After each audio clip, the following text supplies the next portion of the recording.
આજે આપણે બનાવીશું સુરત ડુમસના ફેમસ ટમેટાના ભજીયા। તો સૌ પહેલાં તો ચટણી બનાવીશું। તો મિક્સી જારમાં કોથમીર, ફુદીનાના પાન, આદુ, તીખા મરચાં, લસણ, મીઠું, ખાંડ, ચણા દાળ અને લીંબુનો રસ એડ કરી પીસી નાખીશું। પાણી બિલકુલ એડ નથી કરવાનું, આ રીતનું થીક જ રાખવાનું છે। હવે બેટર બનાવવા માટે બાઉલમાં ચણાનો લોટ, હળદર, મીઠું, અજમો, મરી પાવડર અને પાણી એડ કરી આ રીતનું સેમી થીક બેટર તૈયાર કરવાનું છે। બેટરને 10 મિનિટ માટે સાઈડમાં મૂકી દઈશું। હવે આ રીતના કડક ટમેટા લેવાના છે અને ટમેટામાંથી જાડી સ્લાઇસ તૈયાર કરીશું।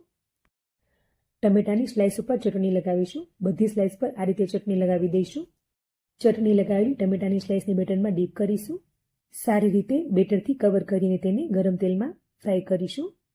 આ રીતે બધી ટમેટાની સ્લાઇસને ગરમ તેલમાં ફ્રાય કરીશું। ગોલ્ડન બ્રાઉન થાય ત્યાં સુધી તેને તળવાની છે। તો સુરતના ફેમસ ટમેટાના ભજીયા તૈયાર છે।